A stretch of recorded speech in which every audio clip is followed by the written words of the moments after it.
میں حاضر ہوا ہوں۔ آزاد کشمیر میں میچ دلچسپ مرحلے میں داخل ہو چکا ہے۔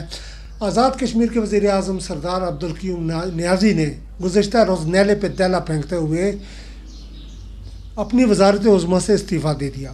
اس سے پہلے انہوں نے 5 وزراء کو برطرف کیا اور میچ کو دلچسپ بنانے کے لیے ثابت کیا کہ وہ ایک ماہر سیاسی رہنما ہیں اور شطرنج کی چال کو بہترین طریقے سے چلنے کے گر رکھتے ہیں۔ ناظرین، آزاد کشمیر کا جو آئین ہے اس کے مطابق یہ کہ جب اسمبلی میں نئی تحریک پیش ہوتی ہے، تحریک عدم اعتماد، تو اس کے بعد اس کی جو اٹیمپٹ ہوتی ہے اس پر عمل درآمد ہوتا ہے، وہ کامیاب ہوتی ہے یا ناکام ہوتی ہے، لیکن اگلے 6 مہینے تک آپ دوبارہ اسی اسمبلی میں یہ تحریک پیش نہیں کر سکتے۔ اس بات کا ادراک پی ٹی آئی کو بھی تھا۔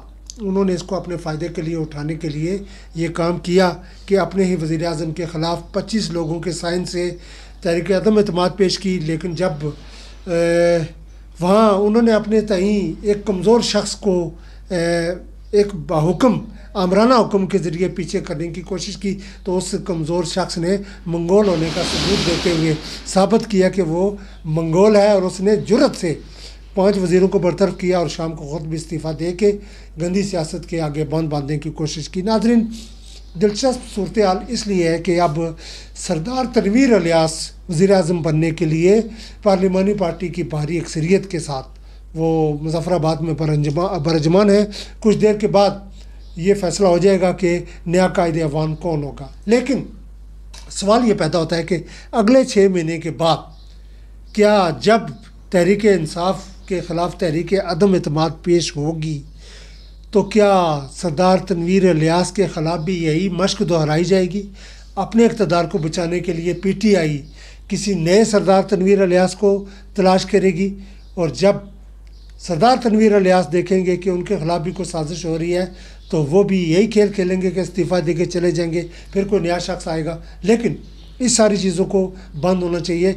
اس ساری مشق میں پیپلز پارٹی ایک واحد جماعت ہے جو اس موقع سے فائدہ اٹھانے کے لیے پر تول رہی ہے۔ چودھری یاسین اور ان کے اکابرین ساتھ جوڑ کے بیٹھے ہیں، اور ایک معمولی سی غلطی، سیاسی غلطی پی ٹی آئی کا بیڑا غرق کرنے کے لیے کافی ہوگی، سیاسی بیڑا غرق کرنے کے لیے، کیونکہ یہ پے در پہ خود ہی غلطیاں کرتے چلے جا رہے ہیں اور میدان سیاسی مخالفین کے لیے کھلا چھوڑتے چلے جا رہے ہیں۔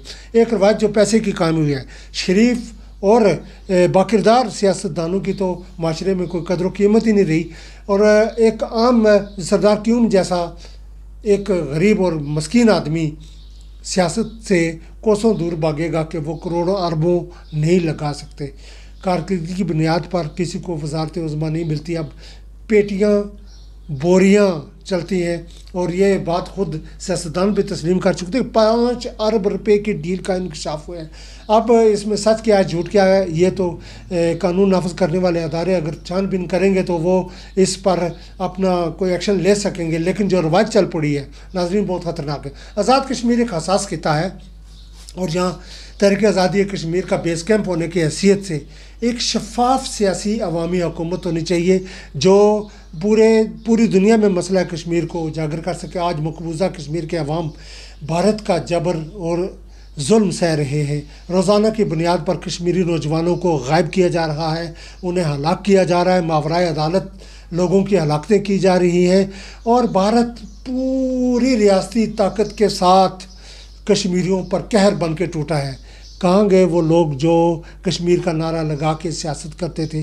کہاں گئے وہ سیاسی اکابرین جو کشمیری ماؤں بہنوں کی عزت و عصمت کا نعرہ لگا کے، اور وہ رات کو سوتے نہیں تھے اور نعرے لگاتے تھے کہ ہم یہ کر دیں گے وہ کر دیں گے؟ آج ہمارے سیاستدانوں کا جو حال ہے وہ آپ سب کے سامنے ہے۔ سیاسی اونٹ کس کروٹ بیٹھے گا آنے والا وقت بتائے گا، لیکن یہ جو روایت قائم ہونی جا رہی ہے اگر یہی مشق ہر 6 مہینے کے بعد ہوتی رہے گی تو یہ ایک پی ٹی آئی کے لیے خاص کر قصہ پارینہ بن چکی جائے گی یہ بات کہ آزاد کشمیر میں اس کے لیے مستقبل میں کوئی ایسا سیاسی کردار نظر نہیں آ رہا کہ جس پر وہ سٹینڈ لے سکے۔ اس لیے پی ٹی آئی کے رہنماؤں کو یہ سوچ سمجھ کر ایک نئی حکومت کی طرف جانا چاہیے کہ وہ 6 مہینے کے بعد کیا کریں گے۔ اب پیپلز پارٹی کے پاس ایک بہت ہی شاندار موقع ہے۔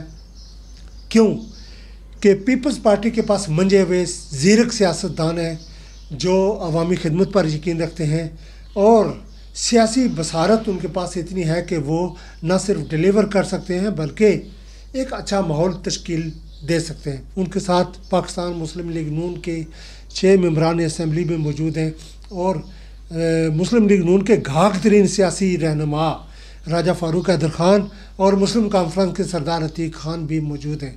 اور آج اسمبلی میں اگر پی ٹی آئی اپنا قائد ایوان اچھے طریقے سے منتخب کروا لیتی ہے تو یہ ان کے لیے کوئی خوشی کی بات نہیں ہوگی کہ اگلے 6 مہینے کے بعد انہیں بھی اس کرب سے گزرنا ہوگا جس کا سامنا کل قیوم نیازی کر چکے ہیں۔ اس لیے پھونک پھونک پر قدم رکھنے کی ضرورت ہے، اپنے لوگوں کو ڈیلیور کریں، اپنے لوگوں کے لیے سیاست کریں، کام کریں، بلا تعلق اور بغیر کسی غرض و غایت کے۔